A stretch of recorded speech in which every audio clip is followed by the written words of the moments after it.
পটুয়াখালী বাউফল উপজেলা আসন্ন জাতীয় সংসদ নির্বাচনকে কেন্দ্র করে গত ৮ ফেব্রুয়ারি ২০২৬ তারিখে বিএনপি এবং জামাত ইসলামীর নেতাকর্মীদের মধ্যে দফায় দফায় সংঘর্ষের ঘটনা ঘটেছে। ঘটনার সূত্রপাত বাউফলে চন্দ্রদ্বীপ ইউনিয়নের ভান্ডারিয়া বাজার এলাকায় দুপুরে এই সংঘর্ষের সূত্রপাত হয়। জামাতের নারী কর্মীরা নির্বাচনী প্রচার চালানোর সময় বিএনপি সমর্থকদের সাথে কথা কাটাকাটির এক পর্যায়ে ধাওয়া পাল্টা ধাওয়া ও সংঘর্ষে জড়িয়ে পড়ে। হতাহত সংঘর্ষের উভয় পক্ষে অন্তত ৩০ থেকে ৫০ জন নেতাকর্মী আহত হয়েছে।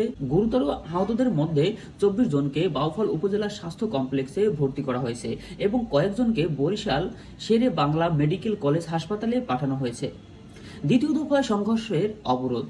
প্রথম ঘটনার প্রতিবাদে বিকেলে বাউফল পৌরসভায় জামাতের একটি মিছিল বের হলে উপজেলা স্বাস্থ্য কমপ্লেক্সের সামনে পুনরায় সংঘর্ষ বাধে। এর প্রতিবাদে জামাতের নেতাকর্মীরা বাউফল থানা ঘেরাও করে এবং বাউফল ঢাকা মহাসড়ক প্রায় ২ ঘন্টা অবরোধ করে রাখে। প্রশাসনের পদক্ষেপ। পরিস্থিতি নিয়ন্ত্রণে আনতে পুলিশ, সেনাবাহিনী এবং কোস্ট গার্ড মোতায়েন করা হয়েছে।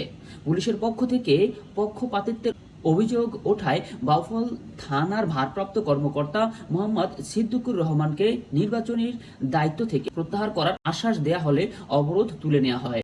পাল্টাপাল্টি অভিযোগ। জামাতের প্রার্থী ডক্টর শফিকুর রহমান মাসুদ অভিযোগ করেছেন যে বিএনপি তাদের ওপর পরিকল্পিত হামলা চালিয়েছে। অন্যদিকে বিএনপির নেতারা দাবি করছে জামাতই উস্কানিমূলক আচরণ করে পরিস্থিতি উত্তপ্ত করছে।